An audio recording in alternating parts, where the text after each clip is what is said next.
What happens in Washington can have a big impact on your retirement. Today we're talking about major Medicare changes that start in 2023. What the changes mean for you and how they could change your Medicare strategy right now on Retiring Today.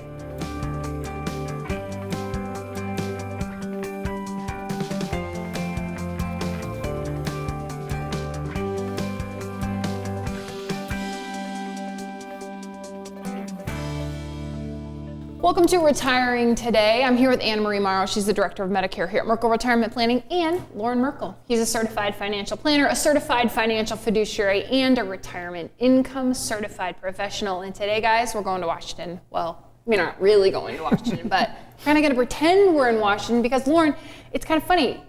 When you started doing this over 20 years ago, I bet you didn't think, oh, I'm going to be watching closely what's happening in Washington. Not about Medicare changes anyway, but yeah, there's a lot of legislative changes. We talk about the legislative changes that take place with each one of the components of a retirement plan. And just recently, we've started to get a lot of questions about this new law that was introduced that does have a major impact on people's Medicare coverage. Yeah, not only was the law introduced, it was signed into law, and that law included Medicare Changes. AnnaMarie Morrow, your title is Director of Medicare, so you're watching all of this closely and talking to the families that we work with about it. Yeah, this was really exciting to see these upcoming changes because a lot of the changes that are within this bill are questions that people have had for years about how is this going to change in the future? What are costs going to be like in the future? So to now have these provisions within this bill that we can talk about and incorporate the strategies that people should be thinking about as these new laws and provisions come into play is really exciting. And just to tease one of these provisions, that's one of my favorites in the bill. A lot of times when we get this big cost of living adjustment on Social Security, people are like, oh, that's not going to really have a big impact on me because Medicare prices also have a big increase. Well, stay tuned. AnnaMarie has some really good news when it comes to that type of Medicare increase. Okay, no one's turning. Nobody's turning. Right now. No one's turning their TV because some of these Medicare changes, and whether this happens or not, we're not here to decide, how good a bill is or not good a bill is. But the people that are in favor of it, AnnaMarie Morrow, say that this could really lower the cost to Medicare recipients. That's right. We want to look at what part of the bill is this enacting? What do you need to be focused on? And within this bill, it's going to be affecting your drug card specifically, whether that's a standalone drug card or through a Medicare Advantage plan, your drug card.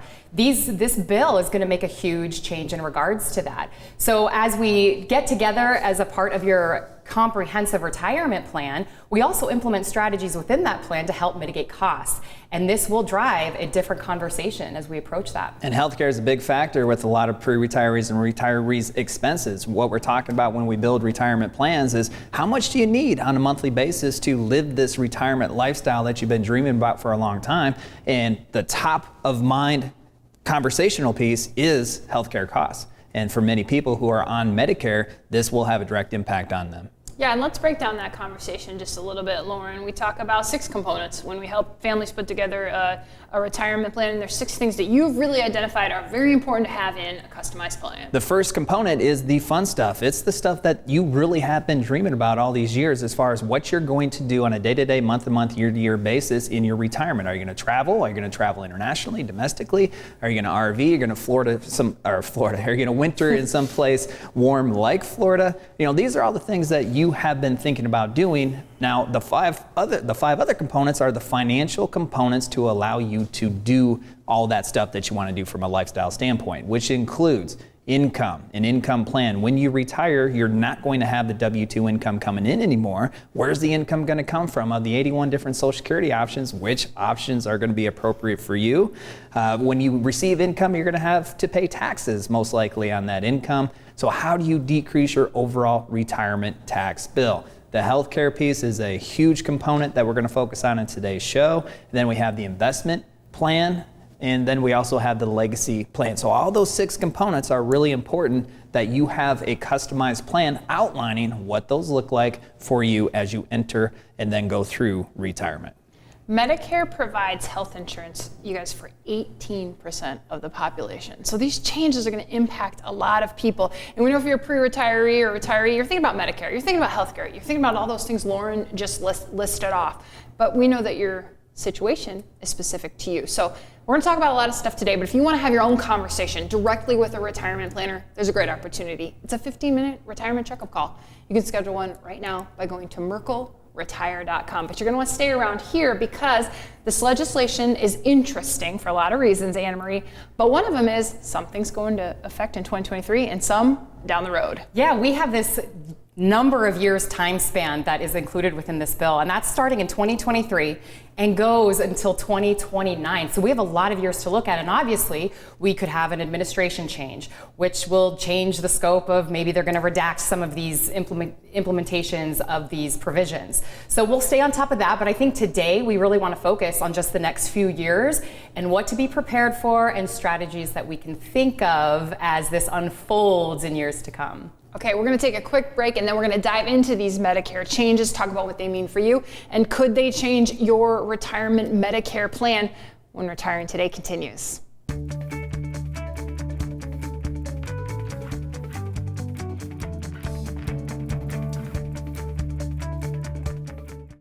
Women face a unique set of challenges as they travel to and through retirement. From investments and caretaking to increased longevity and healthcare expenses, women face it all. How do you manage these concerns and also fulfill your retirement dreams? Join us at Jasper Winery in Des Moines for a fun and informative evening on Thursday, November 3rd at 6:30 p.m. This special workshop is designed for women, taught by women. Register today at merkleplan.com. Biking, boating, relaxation? What's your retirement vision? Learn how to take the money you've worked so hard to save and turn it into the retirement of your dreams during our Journey to Retirement workshop. Like getting ready for a trip, getting to and through retirement takes a roadmap. This workshop is the first step to planning your 20 or 30-year vacation. Go to retirewithmerkle.com to register for our Journey to Retirement workshop this week.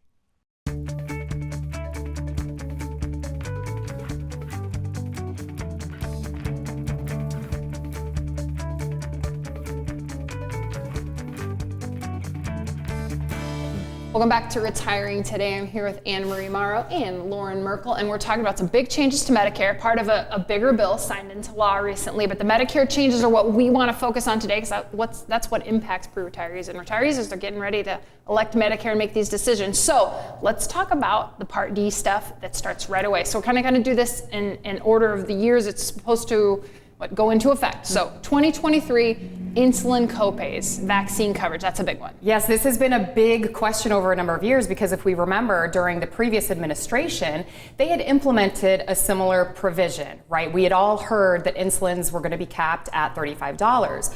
Well, the big difference was it was optional for drug cards, drug plan carriers. It was optional for them to go that route. Some chose to participate in it, others did not. Well, starting in 2023, all will be mandated to participate in this program. So you definitely, if you are covered, if you are using insulin, if you're diabetic and you do need insulin, you just want to make sure that your participating drug card carrier is participating with your formulary for insulin and that you will receive that insulin with that $35 cap. And just to, be clear, it's a $35 copay and it shouldn't go over according to these new. Right, correct. That's great news. Okay, so there's not going to be any deductibles, co-insurance, or other cost-sharing requirements for adult vaccines covered under Medicare Part D. And the big one with this is what went off in my head and others is shingles. That is a big one. It's covered under your Part D, but it's expensive.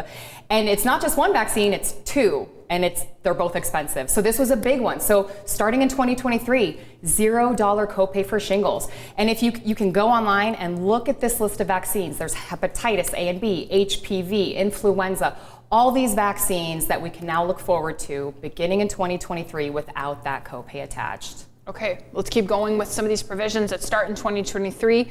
The negotiations begin. So previously, the federal government and drug companies couldn't negotiate prices, so starting 2023 they can. Yeah, negotiating with the federal government. Is there air quotes here? I sense air quotes on the word negotiation. That's right. I mean, we get to negotiate at the beginning of the year with our taxes, right? Yeah, we wish. That's a real thing. Yeah, you bring in a highly skilled negotiating team Yeah. with their new 166,000 federal IRS agents. Yeah, that's going to go real well. Yeah, it goes really well. So basically what's going to happen is in 2023, these negotiations will begin between the U.S. government and these pharmaceutical companies. And they're going to start with a list of 10. A list of the 10, there's no generic equivalent. These are the top 10 brand drugs that have been on the market for more than 9 years. And they're going to start negotiating prices in September of 2023. In October of 2023, they'll release the name of these medications. And then, as the years go on, in 2024, they'll release another list. But these negotiated prices will not take effect until 2026. So we'll start getting wind and earfuls of what these medications are, what the negotiated prices will be, but they will not take effect until 2026. Yeah, and this is something that you're going to keep track of, which is why it's really important, probably now more than ever, that when you work with somebody, they bring a list of the different types of drugs that they're using or medications that they're on, so you can look those up and say, here's what this one's going to cost you, here's what this one's going to cost you, and it could have a direct impact on the type of plan that you select as well. So that's part of this informational process that you will go through the discovery process to identify what plan and then what are the drugs going to cost. Exactly, and keeping in mind that once these negotiations start, these prices are supposed to be, offered to you in 2026. But here's where the negotiation gets interesting.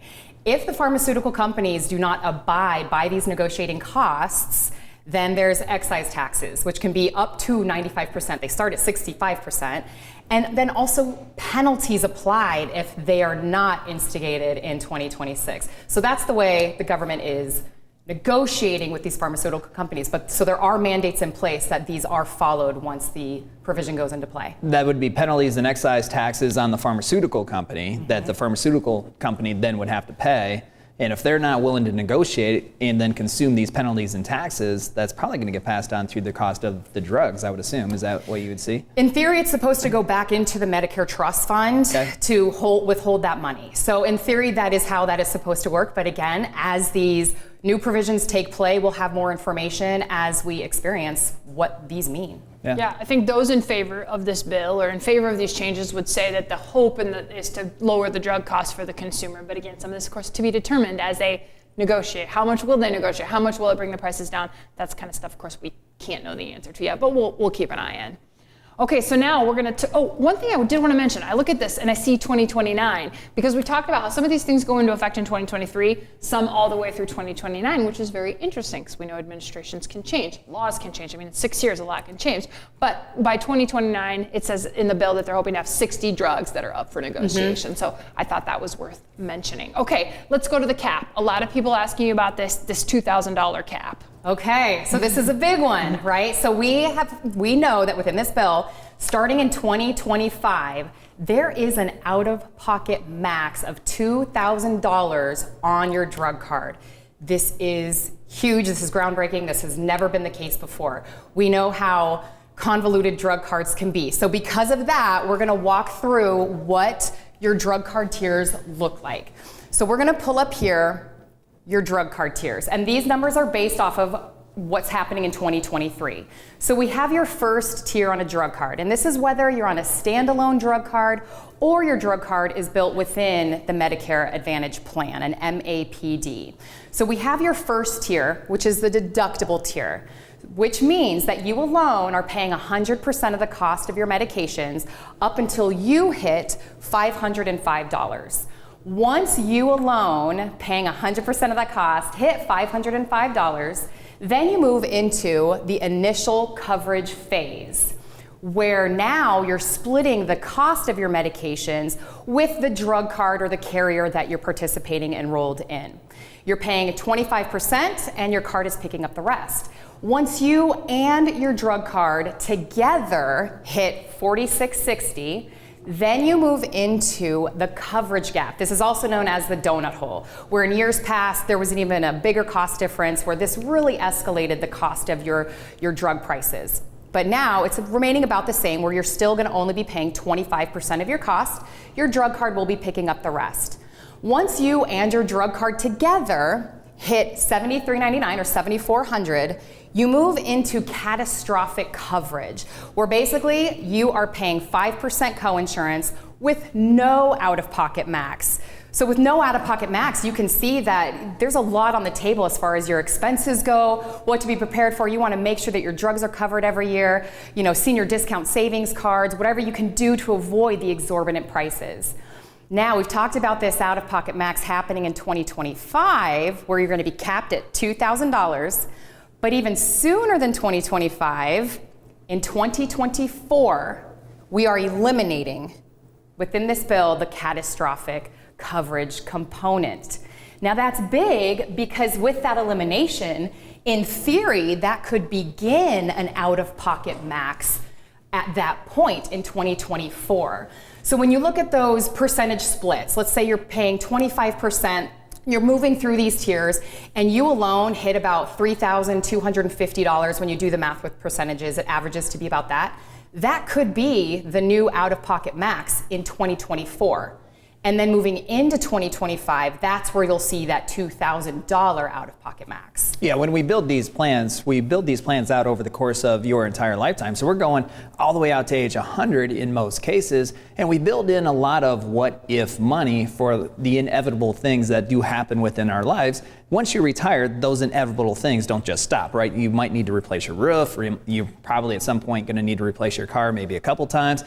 Maybe you need long-term care, maybe underneath the current coverage, you reach that catastrophic coverage and there's no end. Well, this, based on the bill, this is one of those what ifs that is mostly eliminated for a lot of people once this ultimately kicks in, which could help alleviate some of the anxiety that some people have, especially if they've gone through the catastrophic coverage before. It's the number one conversation I have with people every year during annual enrollment is, what are my drugs going to cost the next year? Will my drug card still cover this? Should I be using a senior's discount card on my medications, which is apart from my Part D card? What strategies can we implement? So in theory, in 2024, with the elimination of that 5% coinsurance, hopefully that means that begins that out-of-pocket max, which takes our strategy planning to a different conversation and a different level. Yeah, you mentioned those rewards cards. GoodRx, a common one. We don't have a problem with GoodRx, but how you use GoodRx might change under these new laws. It's true. So part of the strategy that we put together is if you are on expensive medications,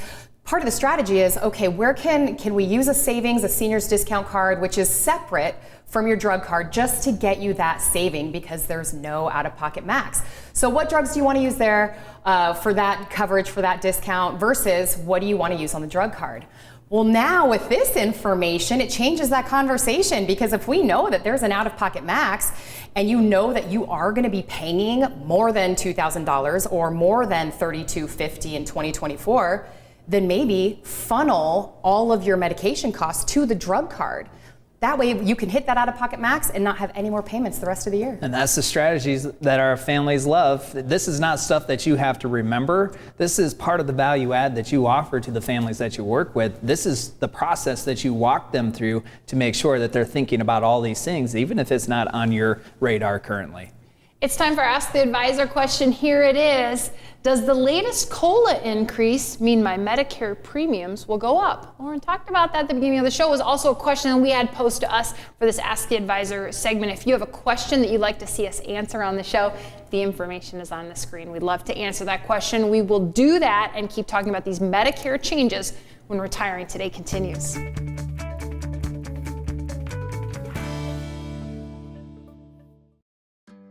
The Merkle Retirement Planning Team provides personable and professional expertise unrivaled in this area. They include us in every step of the planning process. The peace of mind provided to us by the Merkle team allows us to fully enjoy this special time of our lives.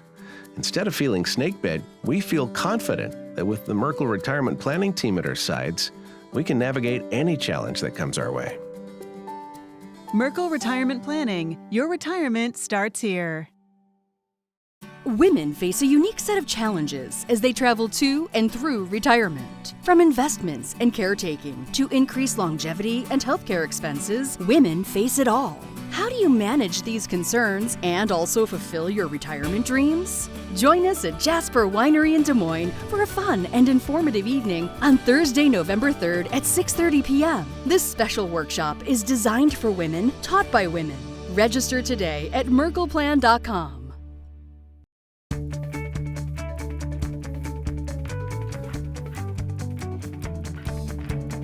Welcome back to Retiring Today. Here's another look at our Ask the Advisor question. Does the latest COLA increase mean my Medicare premiums will go up? AnnaMarie Morrow, most people think that's a yes, right? This is such an easy assumption to make. It's so true. But actually what happened, when we look back at 2021, going into 2022, yes, we had a large COLA increase. We had the largest dollar ever increase to the Medicare Part B premium. So yeah, it looked like it tied together, right? Part of the whole process of inflation. Historically, that's what they're used to, and that's what people complain to us about all the time is, yeah, there's a big COLA increase on Social Security, but there's also a big dollar amount increase on Medicare, so that's what they're used to. Exactly. So the not generally known information is that increase to the Part B was to cover this anticipated very expensive Alzheimer's drug.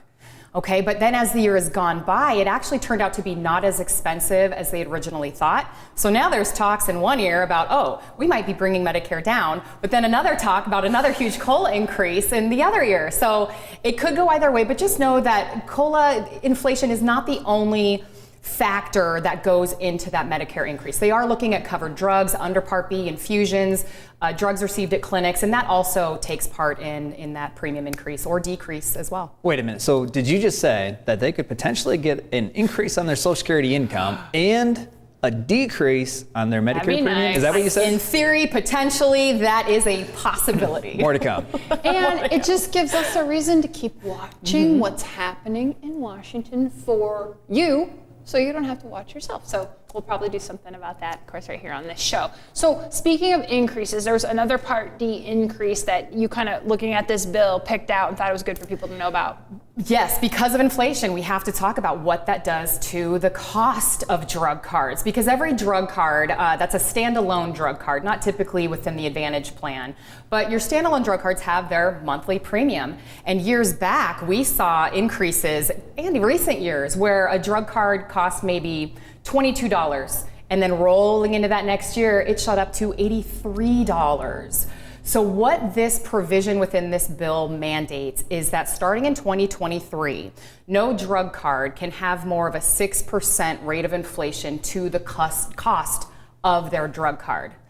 Now, keep in mind that one of these strategies, when you look at the other side of what that means, it could mean that you're on a drug card and the drug carrier wants to give you that price increase. They could just eliminate that card, roll you into a new card that has that huge jump in their premium increase. So just another thing to keep your eye out for during annual enrollment period. Make sure that you're in the know about what your plan looks like for the next year and that you're set up for success moving forward. Because the annual enrollment period, that's where they can make a change, right? So if that's you, and your drug card used to cost $22 a month and now it's $83, plus now with this new law, even if that insurance company conforms, it could be a 6% increase on the $83, but the annual enrollment period gives them, people, an opportunity to reevaluate the cost and the coverage and say, maybe we should make a change? Yes, October 15th to December 7th, that is your time to get set up for success the next year. Look at your card. Be aware of what you're paying in medications rolling into the next year and what, if any, increases are going to happen on your plans. Okay, so setting people up for success. I know that's what you guys like to do as retirement planners. You take the stuff they've worked so hard to build and put it into a retirement plan that includes Medicare. But Loren, it includes a lot of other stuff you talked about a little in the first segment, but there's a lot more that goes into this, and there's a great opportunity for people to learn about all the other pieces. We have this Journey to Retirement workshop that we've created to help guide people through all the 6 components of a retirement plan. So the ones I talked about in the first segment.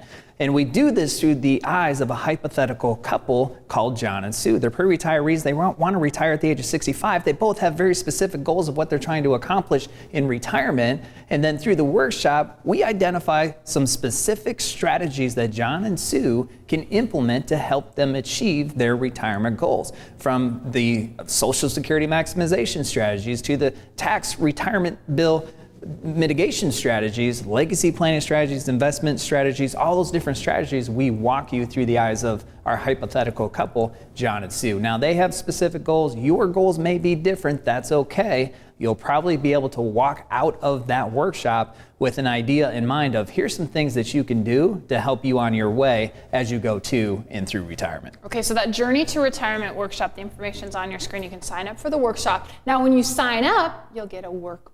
The workbook is on the table. So you're walking through John and Sue, the hypothetical in the workshop.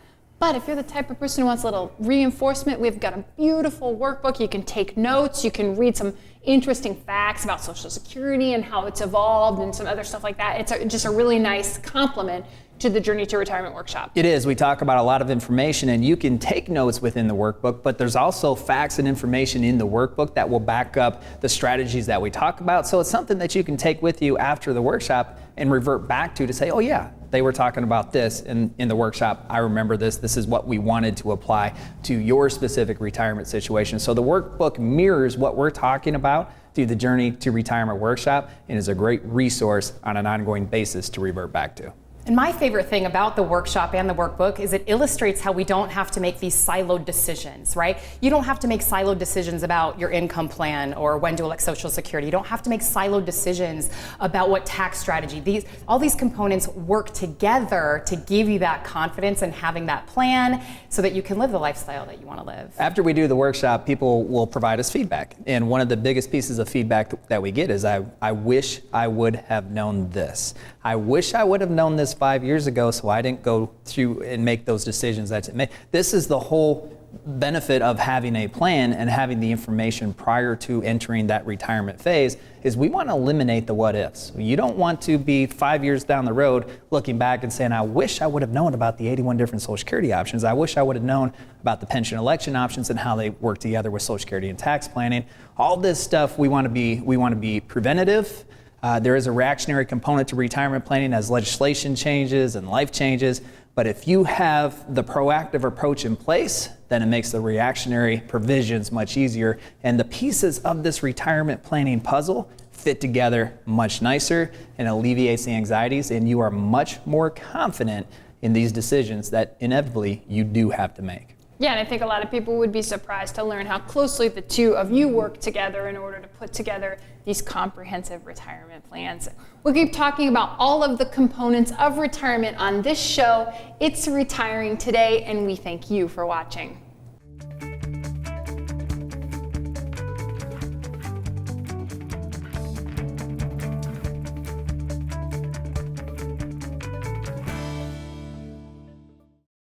Women face a unique set of challenges as they travel to and through retirement. From investments and caretaking to increased longevity and healthcare expenses, women face it all.